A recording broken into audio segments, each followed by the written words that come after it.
Hello everyone, welcome back this channel. आज हम बात करेंगे कॉन्ट्रैक्ट एक्ट का सेक्शन 222 यानी कि चैप्टर 10वां, जिसमें बात की गई एजेंसी के बारे में। ठीक है, तो एजेंसी का कुछ पार्ट रह गया था हमारा, तो उसी के ऊपर बात करने वाले हैं। ठीक है, तो यहाँ पर 222 में बात की गई है कि अभिकर्ता के प्रति मालिक का कर्तव्य। इससे पहले हमने पढ़ा था कि अभिकर्ता का क्या कर्तव्य होगा मालिक के प्रति, और आज हम पढ़ने वाले हैं कि अभिकर्ता के प्रति मालिक की क्या ड्यूटी बनती है। तो सेक्शन 222 है जो बात करता है विधिपूर्ण कार्यों के परिणामों के लिए अभिकर्ता की क्षतिपूर्ति की जाएगी। किसके द्वारा? एजेंट की क्षतिपूर्ति की जाएगी मालिक के द्वारा। ठीक है, 222 तो स्टार्ट करते हैं कि अभिकर्ता का नियोजक, ठीक है, जो उसको अपॉइंट कर रहा है, नियुक्त कर रहा है, एम्प्लॉयर नियोजक उन सब विधिपूर्ण कार्यों के परिणाम के लिए अभिकर्ता की क्षतिपूर्ति करने के लिए बाउंड है जो उस अभिकर्ता ने उसे प्रदत्त प्राधिकार के अधीन प्रयोग में की हूँ। मतलब क्या है कि भाई साहब ये हैं एजेंट, ठीक है, इनको अपॉइंट किया इनके मालिक ने एजेंट के तौर पे और ये विधिपूर्ण कार्य कर रहा था। इस विधिपूर्ण कार्य के दौरान कोई नुकसान हो जाता है, उसके कॉन्सिक्वेंस ऐसे निकलते हैं, नतीजे ऐसे निकलते हैं कि कोई नुकसान होता है, और अभिकर्ता की क्षतिपूर्ति करने के लिए कौन जिम्मेदार होगा? मालिक की जिम्मेदारी बनती है। विधिपूर्ण कार्य करने के दौरान भी अगर कोई नुकसान होता है और भाई साहब ये पे कर देते हैं बाई चांस, तो इनको नुकसानी की रकम देने का कर्तव्य बनता है मालिक का। और उसने ऐसा जो अथॉरिटी के अंदर कार्य किया हो, यानी कि उसे ऐसी अथॉरिटी दी गई हो, उस अथॉरिटी के दौरान उसने ऐसा कोई कार्य किया हो विधिपूर्ण कार्य, और उसके दौरान भी कोई नुकसान हो जाता है तो उसकी भरपाई मालिक के द्वारा की जाएगी। सेक्शन 222 इसका इलस्ट्रेशन 1 कहता है कि कलकत्ते के, इसका इलस्ट्रेशन पढ़ो समझ में आएगा, कि कलकत्ते के का जिसका मालिक है, ठीक है, का के अनुदेश के अधीन गा को कुछ माल प्रदत्त करने के लिए गा से खा संविदा करता है सिंगापुर में। यानी कि ये एजेंट है, ये इसका मालिक है, और ये थर्ड पर्सन है जिसके साथ संविदा की गई है। खा को यानी कि एजेंट को का माल नहीं भेजता है, यानी कि ये मालिक को इसको माल भेजना था क्योंकि इसको सी को डिलीवर करना था, और माल नहीं भेजता है, और इस कारण से गा संविदा भंग के लिए बी के ऊपर सूट फाइल कर देता है एजेंट के ऊपर, क्योंकि इसने तो उसका जो कॉन्ट्रैक्ट का जो फुलफिलमेंट नहीं किया है तो उसके कारण से इसने संविदा भंग के लिए सूट फाइल कर दिया बी के अगेंस्ट में, क्योंकि एजेंट है।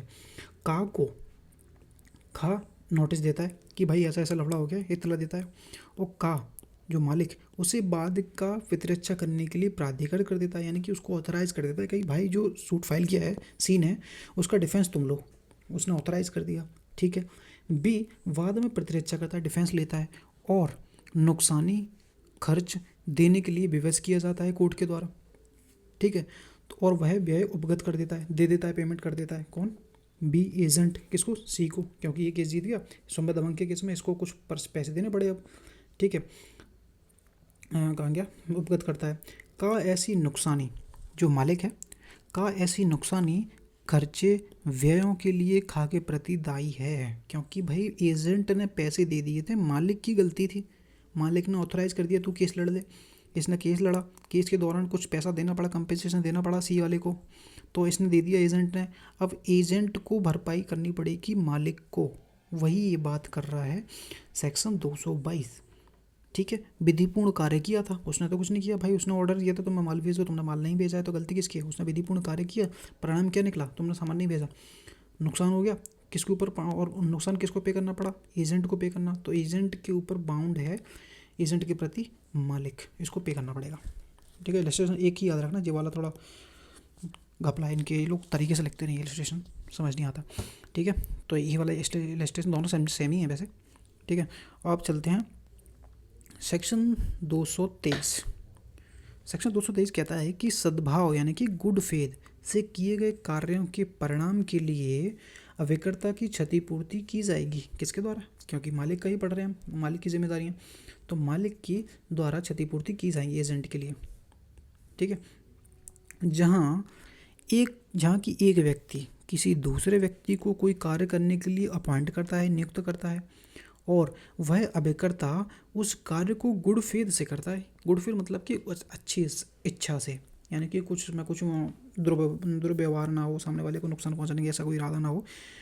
ठीक है, गुड फेथ में कार्य कर रहा हो, वहाँ वह नियोजक जो उसको नियुक्त करता है, अपॉइंट करता है, उस कार्य के परिणामों के लिए अभिकर्ता की क्षतिपूर्ति करने के लिए दायी होगा, हालांकि वह कार्य थर्ड पर्सन के अधिकारों को क्षति पहुंचाता हो। इसके लिए आपको इलस्ट्रेशन बी वाला पढ़ना है, ठीक है, ए वाला मत पढ़ना, बी वाला पढ़ना। बी कहता है ए की प्रार्थना पर, ए मालिक है, ए की प्रार्थना पर बी उस माल को बेचता है जो का के कब्जे में है। ठीक है, क्या मतलब है कि का की प्रार्थना पर खा उस माल को बेचता है जो कि का के कब्जे में है। ठीक है, कब्जे में तो है, किंतु जिसके बैन का को कोई अधिकार नहीं है। भाई का के पास कोई माल पड़ा था, इससे बोल दिया तू ये माल उठा और बेच दे। ठीक है, इसके पास माल था तो, लेकिन क्या है, उसको बेचने का अधिकार नहीं था, उसको वैन करने का कोई अधिकार नहीं। मतलब कि क्या, इसकी प्रॉपर्टी थी नहीं, इसका मतलब। ठीक है, इसको कोई अधिकार नहीं था। खा क्या करता है, उस बात को नहीं जानता था, उसको पता नहीं था कि भाई इसकी प्रॉपर्टी नहीं है, और विक्रय के आगम का को दे देता है।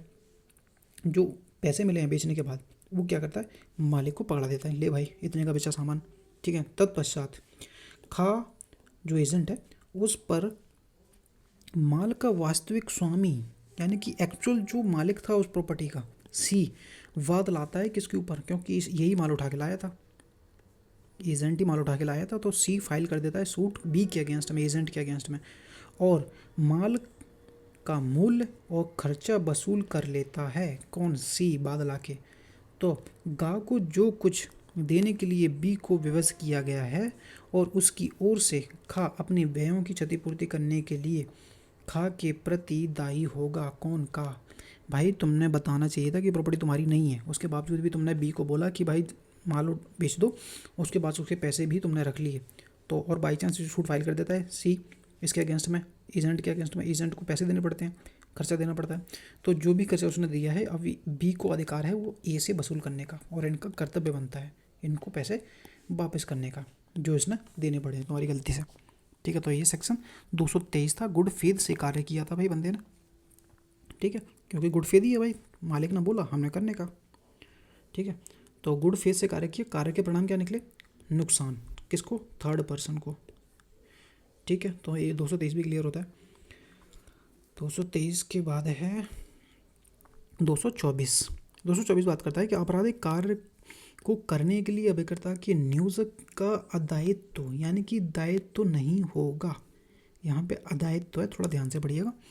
ठीक है, क्या मतलब है कि आपराधिक कार्य करने के लिए मालिक ने अपॉइंट तो किया किसी एजेंट को, लेकिन कोई कार्य ऐसा है जो आपराधिक कार्य है, उसके लिए तो मैं अपॉइंट किया है, तो मालिक का कोई दायित्व तो नहीं बनेगा। तो वही 224 कहता है कि जहाँ एक व्यक्ति किसी दूसरे व्यक्ति को ऐसा कार्य करने के लिए अपॉइंट करता है जो कि एक आपराधिक कार्य है, वहाँ जो नियोजक है, एम्प्लॉयर है, उस कार्य के परिणामों के द्वारा जो नुकसान होता है, अभिकर्ता की क्षतिपूर्ति ना तो एक्सप्रेसली वो करने के लिए दायी होगा, ना ही वह विवक्षित ऐसी जो नुकसानी होती है उसके लिए वचन के आधार पर दायी नहीं होगा। ठीक, एक्सप्रेस, भले ही उसने बोला हो कि मैं करूँगा, भले ही उसने इम्प्लाइडली बोला हो कि मैं करूँगा पेमेंट, वो भाई तुम्हें एजेंट बनाया मालिक ने, पर उसने क्या बोला, एग्जाम्पल सबसे बढ़िया है यहाँ पर पीटने का। गा को पीटने के लिए खा से बोलता है कौन, का बोलता है भाई तुम जाओ सी को पीट दो। ठीक है, ये भाई साहब चले जाते हैं, उस कार्य के परिणाम क्या निकलते हैं कि वो सूट फाइल कर देता है, इनके ऊपर केस चलता है मारने पीटने का, तो इनको डैमेज देना पड़ता है, सामने वाली सी पार्टी को क्षतिपूर्ति करने का करार करता है। इसने बोल तो दिया था इसके साथ, ये तो उन्होंने आपस में वो कर लिया था कॉन्ट्रैक्ट कि तुम्हारे जितना भी नुकसान होगा वो मैं भर दूंगा, पर तू उसको थप्पड़ मार गया। ठीक है, तो क्षतिपूर्ति करने का करार कर लिया, और खा जो एजेंट था तदनुसार उसने सी को पीटता है, और वैसा करने के लिए घा को नुकसानी देनी पड़ती है किसको, बी को।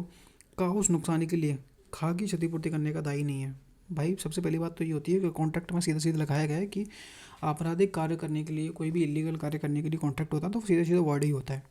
ठीक है, और यहाँ पे क्या कर रहे हो, तुमने सामने वाली पार्टी से एक एजेंट बन रहे हो, तुमने सामने वाले को नियोजित कर दिया और उसने तुम्हें एजेंट बना दिया, क्या करने के लिए, कोई आपराधिक कार्य करने के लिए, और तुम चले और तुमने सामने वाले को पीट दिया, और फिर बाद में उसके पास पहुंच जाते हो, भले ही उसने एक्सप्रेसली बोला हो, भले ही चाहे उसने इम्प्लाइडली बोला हो कि मैं तुम्हें डैमेज दूंगा, जो भी होता है नुकसान होता है, और बाई चांस सी ने इसके ऊपर सूट फाइल कर दिया था, मारपीट का जो भी है वो कंपनसेशन देना पड़ा बी को। अब ये चाहता है कि जो मालिक कहाँ गया, नियोजक, इससे लेना चाहता है, लेकिन अब वो दायी नहीं होगा, ना उसकी जिम्मेदारी बनती है। तो ये सेक्शन उसी के ऊपर है भाई। तो तुम सोच समझ के काम करना। पहला इलस्ट्रेशन ए वाला याद रखना इसमें, ठीक है। अब है सेक्शन 225, मालिक की उपेक्षा नेग्लिजेंस, यानी कि मालिक की गलती है यहाँ पे। मालिक की गलती से कारक क्षति की नुकसानी के लिए अभिकर्ता को प्रतिकर देने के लिए दायी बनता है मालिक। क्या है समझो, मालिक की नेग्लिजेंस से या फिर, ठीक है, या तो मालिक की गलती से या फिर कौशल के अभाव में, यानी कि मालिक को स्किल्स नहीं थी, मालिक के पास योग्यता नहीं थी, स्किल्स नहीं थी वो काम करने के लिए, उसके अभिकर्ता को कार्य क्षति के लिए मालिक क्या है, अभिकर्ता को क्षतिपूर्ति देगा। मतलब सबसे बढ़िया एग्जांपल है ए वाला। ए एक ग्रह बनाने के लिए खा को अपॉइंट करता है, ठीक है। अब यहाँ पर जो कुछ लिखा है भाई समझ नहीं आ रहा मेरे को, लेकिन मैं बताता हूँ। तौर पर काम करने के लिए, कोई कारीगर के तौर पर काम करने के लिए बी को अपॉइंट करता है, ये मान लेते हैं, ठीक है। और पहाड़ मतलब दीवार मान लेते हैं, दीवार सो ही लगाता है, कौन लगाता है, मालिक। उसने मकान बनाने के लिए अपॉइंट किया बी को कि तुम्हें मकान बनाना है, और भाई साहब ये खुद क्या करते हैं, एक दीवार खड़ी कर देते हैं, खुद ही बनाता है।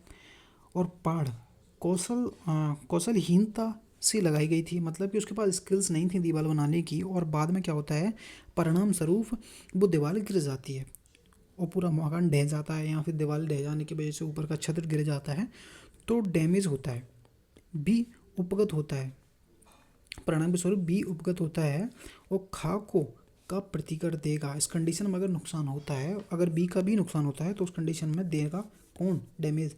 यहाँ पे मालिक को देना पड़ेगा डैमेज, क्योंकि मालिक की गलती से एजेंट का नुकसान हुआ है एक तो, ठीक है, उसका सामान वगैरह टूट गया हो मान लो, या फिर इनके वजह से इनका ही नुकसान हुआ है, तो इनके ऊपर तुम लाइबिलिटी नहीं डालोगे फिर। तो सेक्शन 225 यही की बात करता है। तो ये हमारा सेक्शन 225 तक क्लियर होती है, यानी कि यहाँ पे जो अभिकर्ता के प्रति मालिक की ड्यूटी के बारे में बात कर रहा था, तो ये क्लियर होता है। अब 226 से स्टार्ट होगा, यहाँ पे है थर्ड पर्सन से की गई संविदाओं पर अभिकरण का प्रभाव क्या पड़ेगा। थर्ड पर्सन से कोई भी कॉन्टैक्ट किया जाएगा तो उसमें क्या इफेक्ट पड़ेंगे, तो वो हम अगली वीडियो में पढ़ेंगे, ठीक है। तो ये हमारा एक पैरा कंप्लीट होता है, एजेंट के प्रति मालिक का कर्तव्य, ठीक है। तो वीडियो पसंद आए तो वीडियो को लाइक कर देना, और मिलते हैं नेक्स्ट वीडियो में। कुछ और पढ़ना हो, नहीं समझ में आया हो, कमेंट कर देना। वैसे मैंने ऊपर ऊपर ही पढ़ाया है, ज़्यादा डीपली में गया नहीं हूँ, बेसिक की लैंग्वेज ही समझिए बस, ठीक है। तो मिलते हैं नेक्स्ट वीडियो में, थैंक यू।